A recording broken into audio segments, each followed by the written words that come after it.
The engineering director position I was promised for saving the aerospace contract never happened. Richard Caldwell stood in front of the entire department and handed it to someone else like his word meant nothing at all. I watched him shake Jessica Monroe's hand. I watched everyone clap like this made perfect sense, and something inside me went completely cold. I am Daniel Vance, 49 years old, and I have been doing precision manufacturing for 18 years. I know when a system is about to fail. I did not argue, did not make a scene. I waited until the meeting ended, walked back to my workstation, and typed a 2-line resignation. No drama, just facts and a polite good luck. When I slid the envelope across Richard's desk, he looked confused, almost annoyed, like I was interrupting something important. He tore it open without thinking. I could hear the paper rip.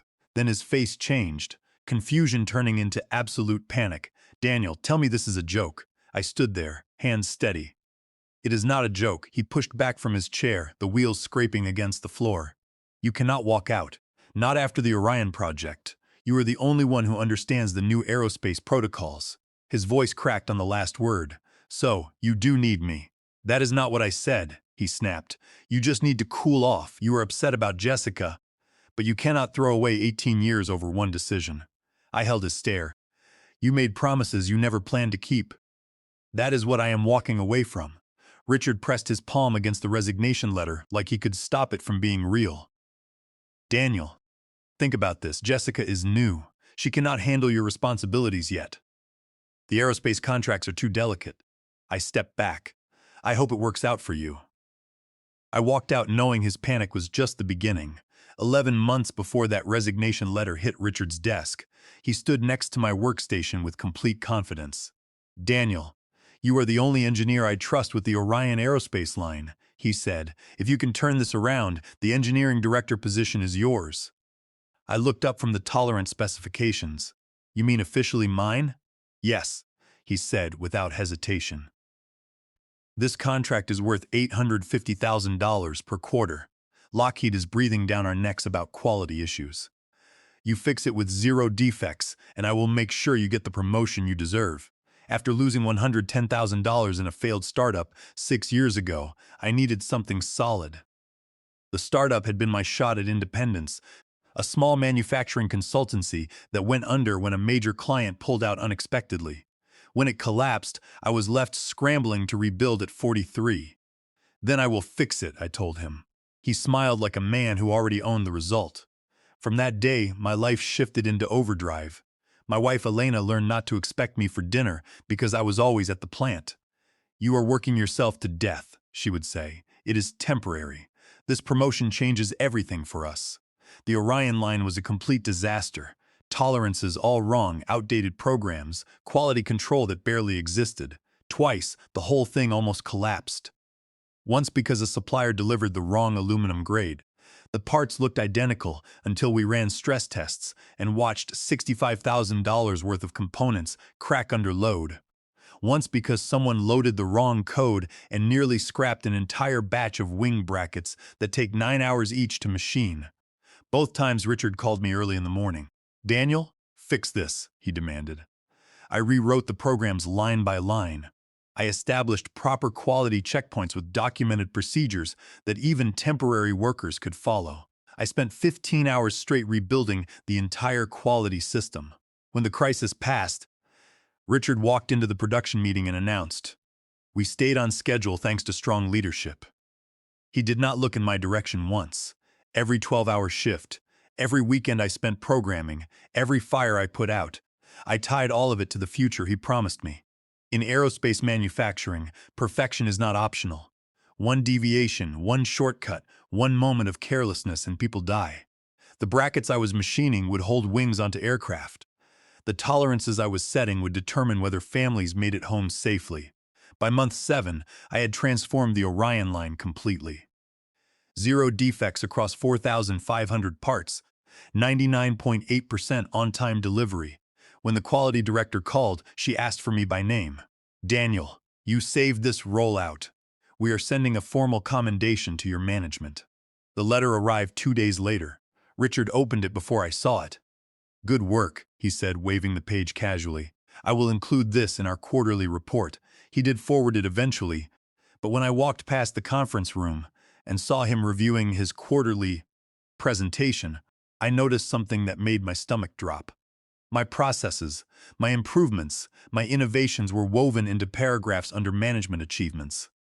My methodologies were described as strategic initiatives. My name appeared once buried in a footnote as project contributor. I stepped inside. "You are presenting my work as your own." He did not look up from his laptop. "I am presenting the department's work. Do not get hung up on details. It is not details, it is credit." He exhaled sharply, closing the laptop. "Daniel, please, the promotion discussion is coming soon. Everything will make sense then." For weeks, coworkers had been nudging me with knowing looks. An engineer from quality control pulled me aside one afternoon. "You are next," he said quietly. "Everyone knows it." Even the machinists started treating me differently. They would nod respectfully when I walked through their area, ask my opinion on process improvements, treat me like someone who already had the title. On the morning of the department meeting, several engineers stopped by my workstation. "Good luck today," one said. "You earned this." I was ready. I had spreadsheets full of metrics proving my impact. I had documentation of every improvement I had made. When I walked into that meeting, I thought I knew what was coming. I thought excellence would finally be enough. Richard stood at the front with his usual rehearsed confidence. The entire engineering department was there. 30 people crammed into a conference room meant for 15. He had called it an important announcement, and the energy was electric. "Before we begin," he said, "I want to recognize someone who will be stepping into a crucial leadership role." I straightened in my chair, conscious of everyone's eyes on me. This was it. 11 months of 65-hour weeks, countless weekends. It was finally paying off. "Jessica Monroe will be our new engineering director." The words hit like a physical blow. A murmur swept through the room. Confusion, discomfort, disbelief. Jessica, who had joined the firm 4 months earlier, blinked like she needed a second to understand what she had heard. "Thank you, everyone. I am really excited to work closely with the Orion systems and all the manufacturing deliverables. I have been reading up on the metrics, and I think there is a lot of potential for process synergy and cross-functional optimization." Someone coughed. She was using buzzwords she clearly did not understand, mixing terminology from different departments. She did not know the difference between programming and quality control. Yet, she kept talking, unaware of the awkwardness filling the room. When she finished, Richard led the applause with forced enthusiasm. He looked proud of a decision that made no sense to anyone else in the room. My hands stayed still. The room emptied quickly after the meeting, people avoiding eye contact as they filed out, but 2 veteran machinists approached me quietly in the hallway. "Daniel," one said, "that should have been you. Everyone knows." I forced a smile that felt like plastic. Their words should have been comforting, but they only made the betrayal sharper. Richard intercepted me before I could leave the building. "Daniel," he said, placing a hand briefly on my arm, "be a team player. Help guide her. She is still adjusting." "Adjusting to what?" I asked. He lowered his voice, glancing around. "Do not make this difficult. Jessica has strong support from headquarters. You understand how these things work." I stared at him. He did not flinch. He did not apologize. He acted like nothing had been promised. That evening, I sat in my car in the parking lot for 30 minutes before driving home. I had built my entire career on the belief that good work speaks for itself, that competence wins. I was wrong. Elena knew something was off the moment I walked through the door. "How did it go?" she asked. "Jessica Monroe got the promotion." She blinked. "Who is Jessica Monroe?"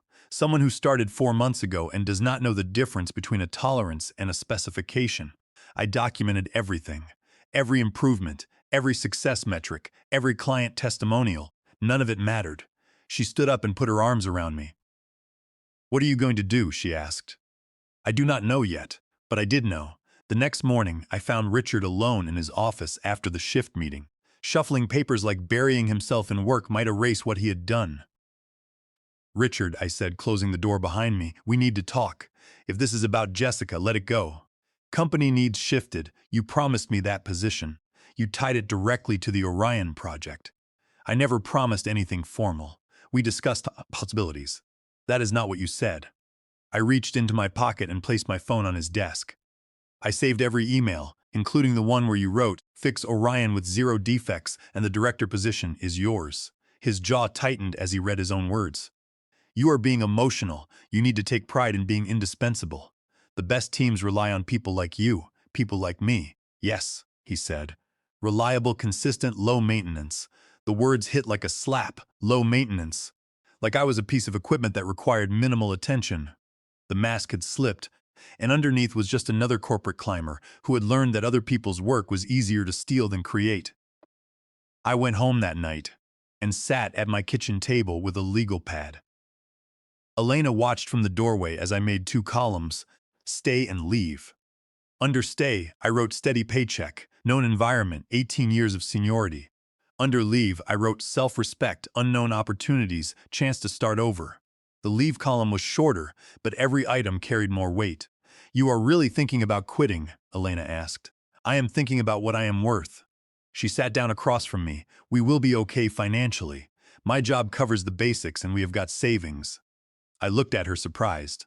"You think I should leave?" "I think you have been miserable for months, and it is only going to get worse. You cannot work for someone who treats you so poorly." Her support meant everything. But it also made the decision scarier. If I failed again, it would not just be my career on the line. It would be our stability, our future, our ability to recover from the startup disaster. I wrote the resignation the next morning in under 2 minutes. 2 lines, clear, final, no emotion. When I printed it, the paper felt lighter than it should have, like the weight I had been carrying had already started to lift. The hardest part was not writing it. The hardest part was walking into Richard's office and watching his world collapse in real time. Richard was on the phone when I stepped inside, gesturing animatedly as he talked to someone about delivery schedules. He held up a finger, signaling me to wait. I did not. I placed the letter in front of him and stepped back. He ended the call mid-sentence. "What is this?"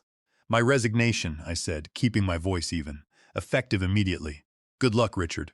The words hit harder than any argument could have. He blinked rapidly like he needed time to process a reality he never expected. "Daniel, stop. You are not doing this. You are upset. Sit down." "No," I said simply. He tore the letter open with shaking hands, eyes darting across the page.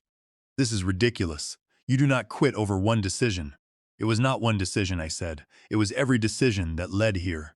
His denial came fast and desperate. "You are overreacting. We can fix this. I can adjust responsibilities.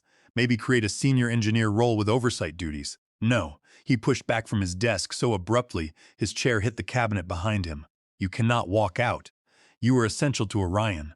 Jessica is nowhere near ready. Lockheed depends on you. That sounds like your problem, not mine." Panic flashed across his face then, sharp and unfiltered.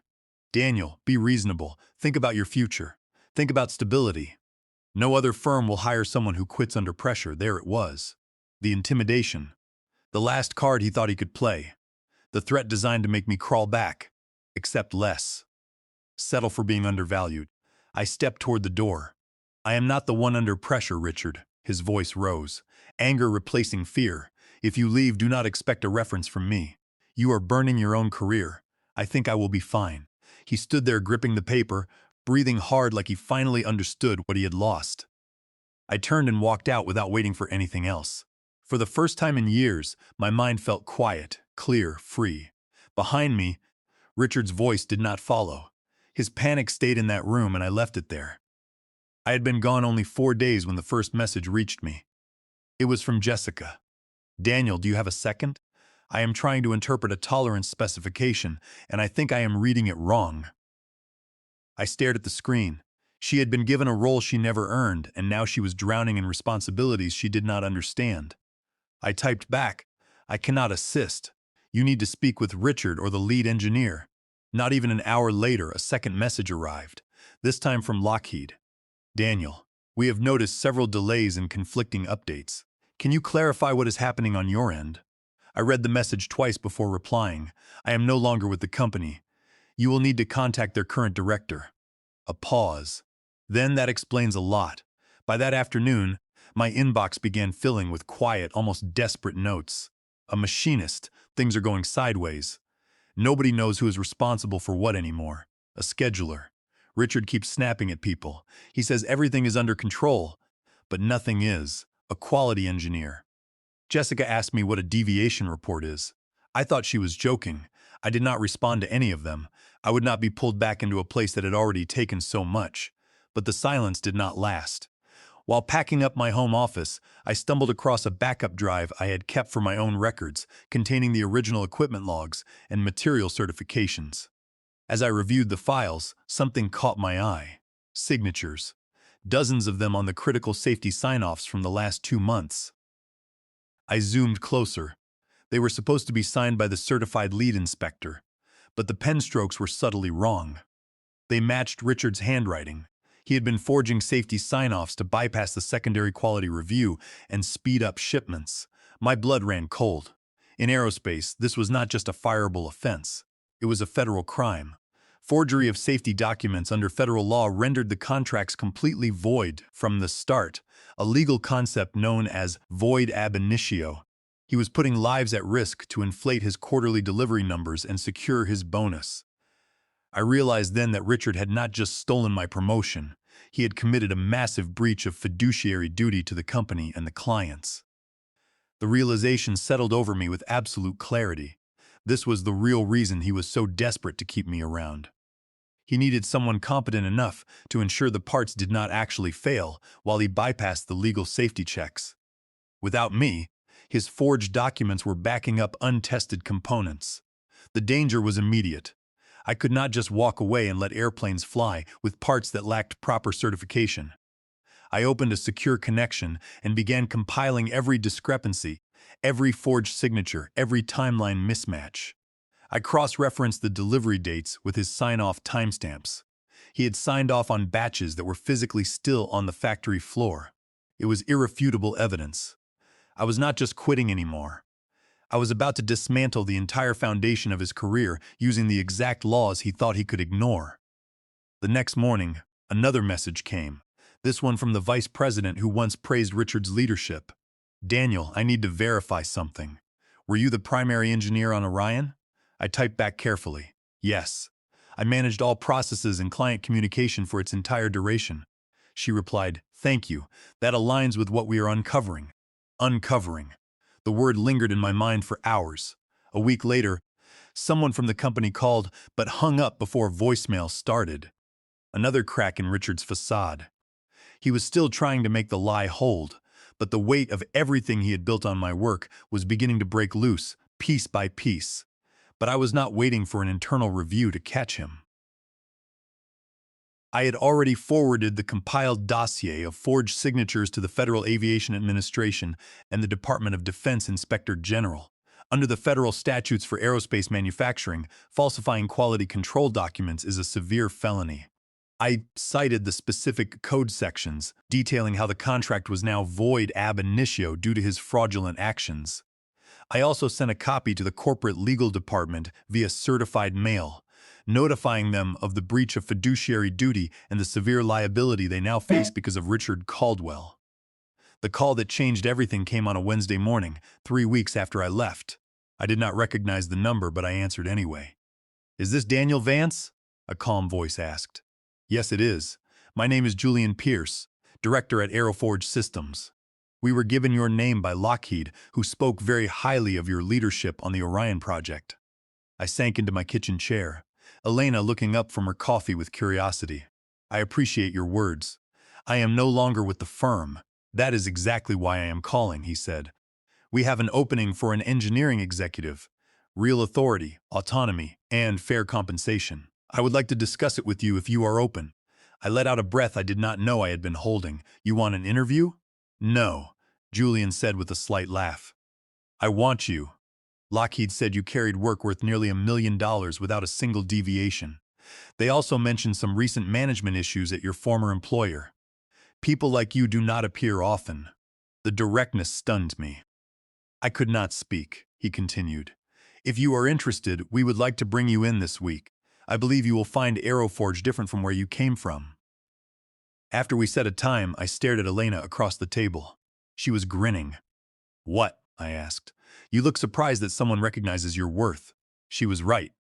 I had gotten so used to Richard's manipulation that genuine appreciation felt foreign.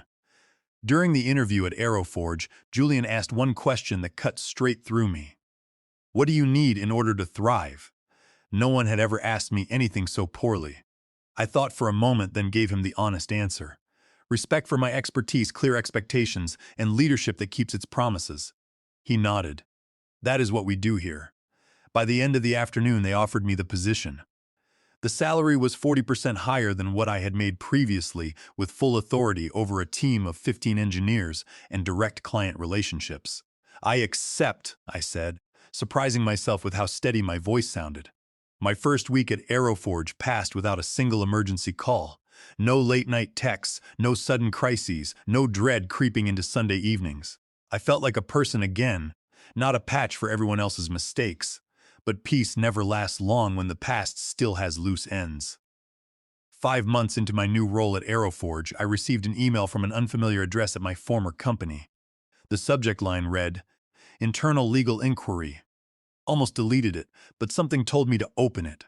"Mr. Vance," the message began, "we are reviewing several inconsistencies in quarterly reports tied to the Orion project, as well as an active federal investigation into quality control documentation. Your name appears repeatedly in our documentation. We request a brief call." I replied with a time expecting a tense conversation.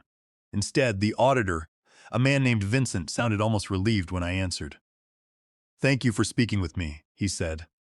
"We found mismatched data in Mr. Caldwell's submissions, and we are dealing with a severe federal compliance issue regarding forged safety sign-offs. We need to confirm who managed specific workflows." "I managed all of them," I said. "Every process improvement, every supplier correction, every legitimate quality issue." Vincent paused. "That helps clarify a lot." "What exactly is happening?" I asked. He exhaled slowly. "Richard reported inflated metrics, shifted timelines to protect his own numbers, and listed several innovations under his leadership, but the supporting documentation points to you. Furthermore, the federal authorities are currently auditing the facility because someone flagged the forged documents." I kept my voice calm. "I provided the evidence of the forgery to the authorities and to your legal department.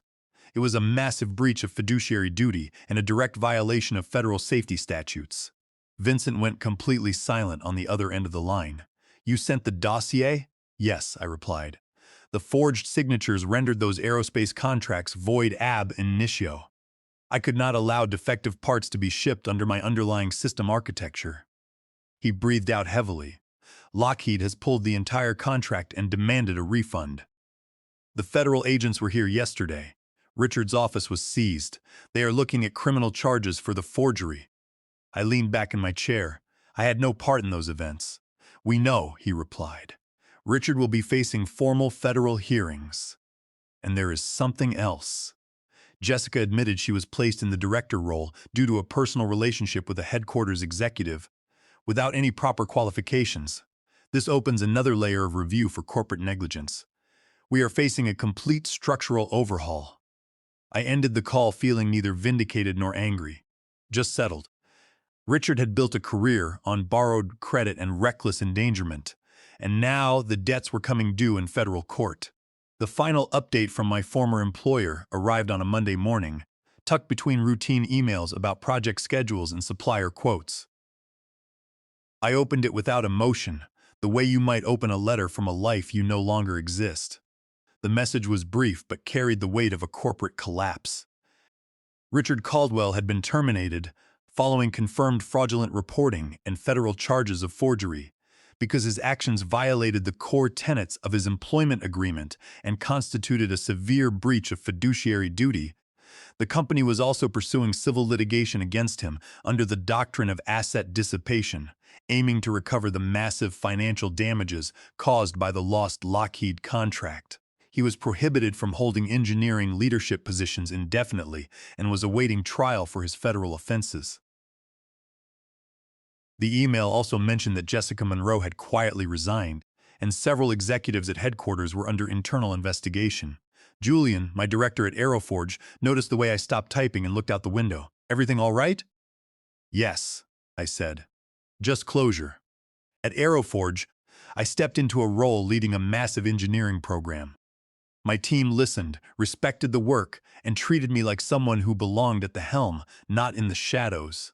The culture here was built on exactly what I had asked for during my interview: transparency, respect, and actual competence.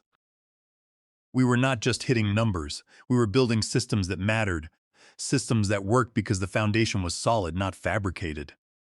When I walked out of that office months ago, I did it because a broken promise tried to break me.